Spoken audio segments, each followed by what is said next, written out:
welcome to the Oreo Bookclub, where we read one book per week, and we obviously encourage you to do the same. The way it works, every Wednesday we release a new video where we talk about the book of the week, and then we announce the next one, and so on and so forth. Pretty straightforward, I think. Yeah, it probably is. If you don't get it, you're stupid. Yes. Alright, okay, so today we're going to talk about, as you already know, we're going to talk about I am not a serial killer. So that was a particular book. Interesting. It was an interesting book. No one expected. Surely what I so much that I didn't expect. I know, if you listen to our past video, our previous video, announcing that book, we're like, yeah, we're choosing a book that's very, like, reality, like, it's very straightforward. No magic. No magic. We were wrong. Because that's what we like to do. We like to not really look into the book that much before we read it. And then just be surprised all along. And God, were we surprised. Yes, we were.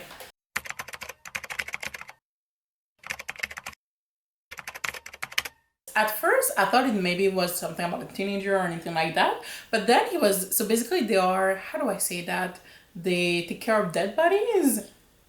Well, when I say take care, like they don't like make it then disappear. Embalm them, basically. When he was there, he was actually taking care of a body with his mom. Well, with his aunt. I was like, oh, okay, maybe not a teenager. I guess that maybe, it's his job. So I was like, oh, he's an adult. Just roll with it. Yeah. And then afterwards was like, it's your first day of school, honey. And then I was like, wait, what? Yeah, the switch from like... Because the whole first chapter is pretty much him explaining how to take care of that body and all the process. And yeah, we'll be pro after that. Like, seriously? Like, there was a lot of description. There really was. It's annoying to me because I don't really like description, but that one was kind of interesting. Because I was like, that's how they do it. Yeah. You know? But you go from that to like, I'm going to school, Mom, bye! And you're like, oh, damn. Okay. Like, I don't know if I would let my 15-year-old kid... take care of Buddy? And it has been a while. It's not a new thing. Like, the guy has been doing that at 12, but let's face it, he saw shit beforehand. Yeah, he was, like, cleaning things up before, which I assume is a lot of blood and, like... Fluids and body parts, maybe. I don't know. Yeah, so basically we're following our main character, John Wayne Gacy, named after a serial killer. But the parents didn't know. They didn't know. They thought it was only like this actor, this old Hollywood actor, but also that serial killer. Yeah. So our boy, he is antisocial. Like, he has that disorder, antisocial disorder, and he's basically a sociopath. So basically, but he has a set of rules. Like, he doesn't want to hurt people. Yeah. Of course, a part of him, which he calls the monster, wants to, but he has a set of rules that he applies. Yeah, to keep it inside walls and not have it come out, So good for him. Frankly, I think that was the best part of the book. Because in the way that, we see a lot of books with antisocial characters who become serial killers or just serial killers from the start. But to see him fighting against it, because he knows it's wrong. Like, he doesn't get why in a way, but he knows that it's wrong because, again, society doesn't like murder. Yeah. And the way that he interacts, the way that he thought, I thought that was interesting. And I think it was very well done. Oh, wow. But what really surprised us both is the demon killing. So that I just did not see that one coming. So there's like a new serial killer in town, and our boy is excited. Like finally something is happening. Yeah. It's not only just in the movies or in the books that it's happening right now. And let's face it, he's the one who's taking care of the bodies afterwards. So it's like, hey, he can look into it. Yeah. So one day, basically he's following someone and he sees a guy just getting killed, but he's actually, because, spoiler alert if you didn't see it, by his old neighbor. And I want to talk about the neighbor. So the neighbor, he's like an old guy living with his wife. That cute old couple. Yeah. And you think that it's only that until we see, he's called Mr. Crowley, just like savagely kill someone, kind of transform himself into like a demon and just take his body part. Because if I understand correctly, his body was rotting because he kind of went into someone else's body. He met a girl, they fell in love. Oh, it's so cute. But it's been like a couple of like 40, 50 years and his body is rotting. He's dying. But he doesn't want to leave his wife, so... He's waiting for her to naturally die before going into another body. Which is adorable. Yeah. Like, mine is a killing part. But yeah, it is adorable. So yeah, so basically, I mean, John one day he witnesses that he's like, "Oh, it's a demon," and we were like, "Oh, it's a demon!" like, Well, here's the thing. At first, I was like, I think I went into like a whole thing of like, is it a metaphor? girl, same, same. Like, I mean, he made you like an unreliable narrator. Because like, I was like, okay, maybe it's like a whole thing where it's just a metaphor, right? But no. Like It's time an goes actual on and you're just demon. like, oh, okay, it's an actual demon. And I thought I was just reading something like a simple coming of age story about like a young teenager who sure is a sociopath, but who was trying to fit in a way and just trying to be normal. And in a way, it was that. Plus the demon killing, which was very out of the blue. What I expected from the book was that our little guy was gonna meet the serial killer, learn from him. Really? Yes, but at the end be like, no, my rules, and like I see the impact that it has, so I'm gonna try to like trick him. And I thought it was gonna be like a battle between the two sociopaths. I see. And then the demon came in. I was like, oh no, clearly not. Well, get away from that idea. Yeah. I want to talk now about the mother, about our Jones. Oh, bless her heart. Bless her damn heart, honestly. She's just trying her best. She's just truly trying. She's like the single mother who's overworked, who doesn't have the best relationship with her two kids because John has a big sister. And she's just trying, you know? Yeah. It makes you realize how hard it is to have a child that's different. That's different. And let's face it, a different that, you know, he wants to hurt people. How are you as a mother going to deal with it? And let's face it, she's not rich, okay? She cannot just put him into, and I'm sure she doesn't want to put him like just in a hospital and forget about him. you know, forget about him. Yeah. So what can you do? Like, life doesn't prepare you to that. No. Like, she never thought she was going to have, and oh my god, there was a scene in the book, and there were two scenes in the book, or two scenes, moment, whatever, that I was actually creeped out. And this one, so basically, John, he's having a meltdown. Okay, he's having a breakdown, and he grabs a knife, and she's scared. The mom, she's really scared because they were having an argument. Yeah, he's walking toward him with the knife, and like you can see, he's kind of like getting a smile. Oh yeah, and he's loving it because he can connect for the first time. He can connect with someone. By fear. Oh, and I love that part. It was very interesting to me. Truly, like you get it. Like you get like why they would do that, and when you can finally connect with someone and be like, I can feel their fear. It was exciting for him. Yeah. And like for a second, I was just like, is he going to stab his mom? I was so scared. I really was. I thought that for a moment that's where the book was gonna go. And I was like, I'm not okay with it. Don't you touch my little woman. She is the angel of that book. Truly, man. He doesn't at the end, but let's face it, I would be scared shit. Oh my god, your kid that you know wants to hurt people is like, he's gonna go to become a sociopath. He cannot be diagnosed yet, but he will become. He's working towards you with a knife. I'm like... And like, no, I'm just mad. Or like, hey, I'm going to kill you and there's nothing you can do about it. Like, it's terrifying.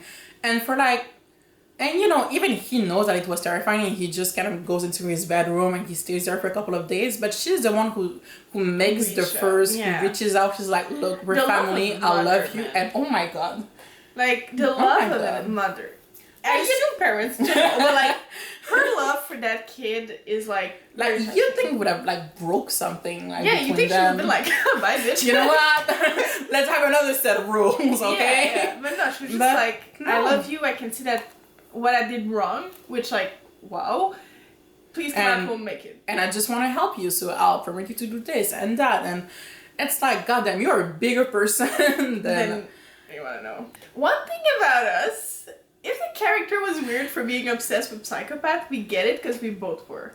We had this website, which in French is tueurenserie.org, and oh my god, in English it's serialkiller.org. Like, it's as straightforward as you can get. And it's the description of every serial killer. Mainstream serial killers, and like a good old like biography, like you know everything from, you know, their birth to how many victims, like everything. And we love that shit. Oh, we spent nights reading that. We so would, like, many meet each other during lunch. Like, did you read about this guy? Oh my god, her mother, and then we would go insane. And I assume we sounded insane for the people, but first it was like normal because we had that thing in common, so. We really did, we really did.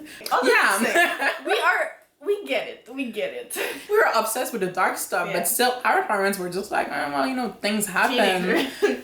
But he's obsessed to a level that even his mom's like, look, We too need much. to take that a notch. But what do you think of the mom and him helping with the bodies?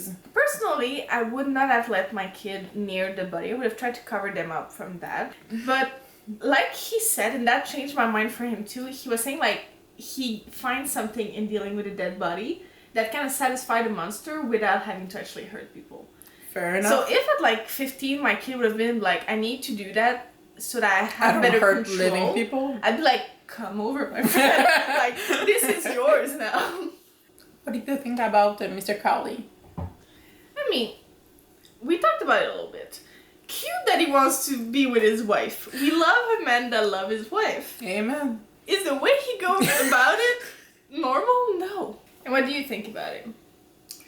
Well, I mean, the romantic in me is like, aww. Exactly. I'm pretty much into it. I'm like, oh my god, I wish somebody loved me like that. But at the same time, Really? I wish that somebody would, you know, like talk to me about it because Yeah. I don't want people to die.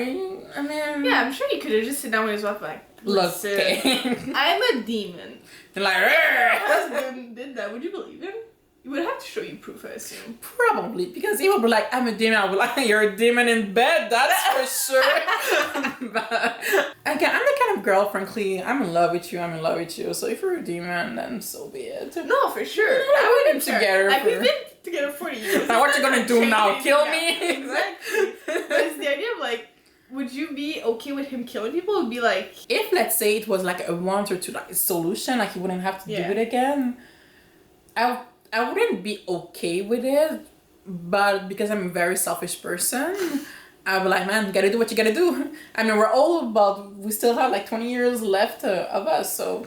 I mean, at that point, being gay, I would just be like, either, you know what, like, kill one person and get in their body and let's not talk about it for 20 years.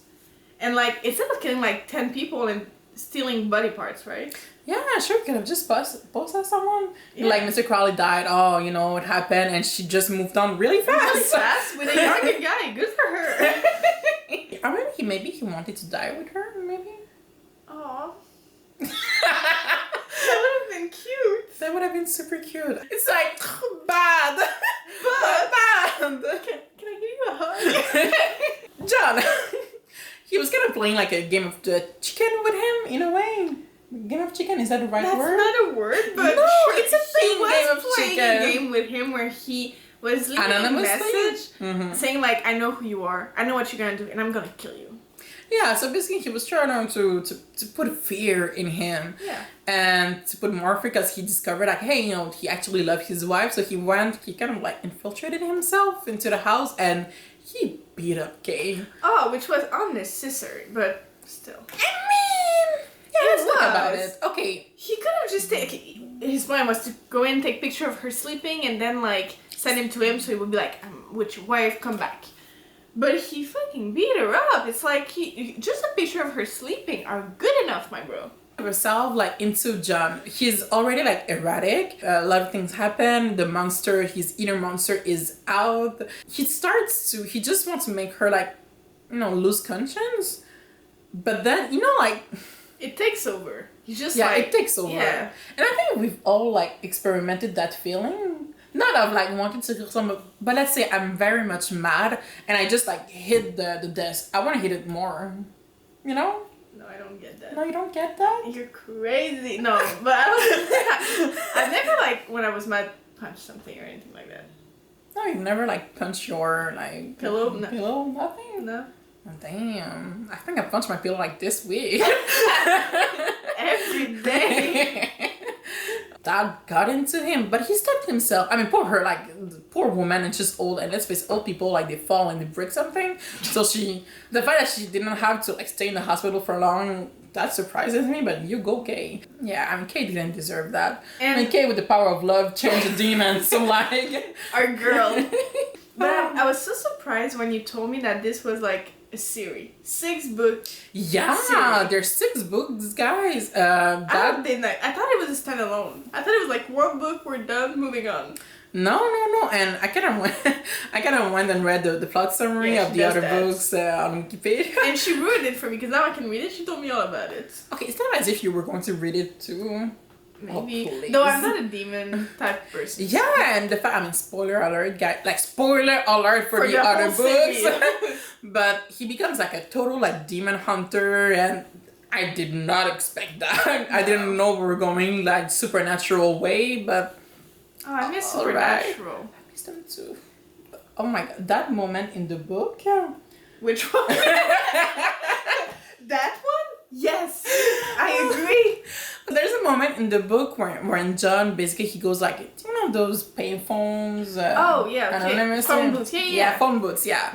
And basically he calls him first to taunt him, but it kind of gets like they just go into a discussion on how he feels, blah blah, when he kills. Oh, but that was smart of the demon because the demon started explaining why he's doing it and how it felt. So because he knew that would be interesting, and so John got into the conversation and just kind of started having a conversation. And listening. And then he's talking, and then he hears a noise, and like he's like, oh okay, so we understand now. Okay, there's only like 2 payphones like in the area.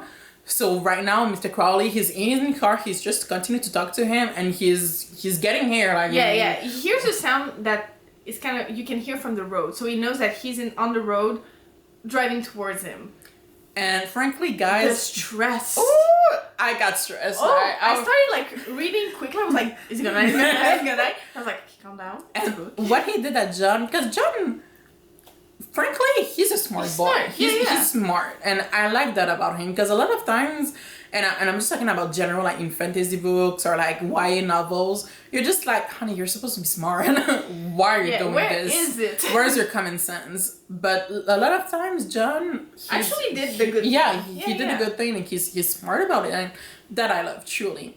And what he did, he realized like, look, Mr. Crowley is coming back. I'm outside my house, but I can go back in. All the things are open. He's going to suspect me. I mean, I was like, he's done. and we're just like, man, he's done. Like, I'm not even that smart to be like, here's what I need to do. I was just like, oh, man, man. gotta accept my face. And like, since like apart from the whole killing demon things, he has a good relationship with his neighbors. Yeah. Like when Mr. Crowley arrives, he's just like, hey, Mr. Crowley, can I please come at your house, please? Like, I just fought with my mom. Like, I was trying to run away, but it's really cold. Like, please, can I be, like, please? Yeah. And of course, Mr. Crowley's the one's going to like his teenage neighbor. Yeah, 15 years old, Yeah. taunting him like in the middle of the streets. He's just like, oh, run okay. away.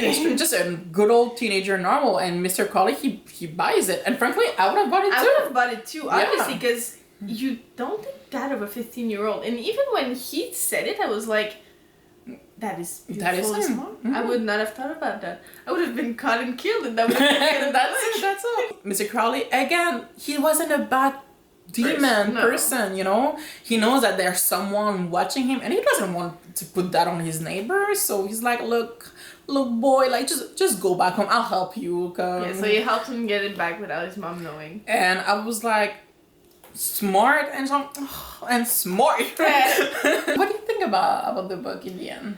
I think I came in with like expectations that were not met, but that's my own problem, right? That's on me, obviously. Oh.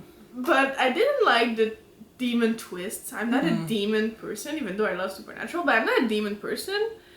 So I was just kind of like, oh, okay, we're going on a demon side. And like, the character John, though I like his internal struggle and everything, I kind of liked his mom a lot. So the fact that he wasn't nice with his mom was always kind of like, fuck you, John. And I really liked the psychologist. I like the characters in general. I think they were pretty good. Yeah, okay. So I would give it it was good while it lasted. I think I'll give it the same. Like, okay, it's not my kind of book. I was interested enough to go read again the rest of the books, but again on Wikipedia. But I wouldn't actually read the books. I was very much surprised by the demon twist. Yeah. I like the I like the writing. Truly, Yeah, the the writing writing was great. of how John is, I felt like it was very much realistic, and I really do appreciate that. I feel like the guy actually did his research on social he behavior, did. and He did a research on a bunch of things. Oh, yeah. From like the way they take care of the body, from all the stories of the social serial killers and the disease the personality disorder that he has. Everything was spot on. all right. So next book. Oh, okay. We wanted to do last week. We wanted to do fantasy, but it didn't turn out to be actual fantasy, right? It wasn't fantasy enough, I guess. So this one right here decided that we didn't suffer enough, and therefore, next book we're reading is The Lies of Locke Lamora, which is a story about. It's a fantasy, obviously. So in another world, there's a kid, Locke Lamora, that will become part of a group of thieves, and then so on and so forth, they'll steal things. That's what it is. But it's supposed to be very witty, very good. People well written. Yeah, the characters are like, we love the characters. Yeah, exactly. Like, you would cry if they die, which that one loves. She loves to torture herself, which why? But anyway, so that's what we're gonna do. So if you want to read it, obviously do. I will put, however, if there's any trigger warning on the screen, they'll be there. So if it's not in your comfort zone, please don't do it. Respect yourself for that. If not, then just read it with us and meet us next Wednesday. Next Wednesday, yeah. For The Lies of Locke Lamora. All right then. Well, goodbye, my loves. Take care. Take care.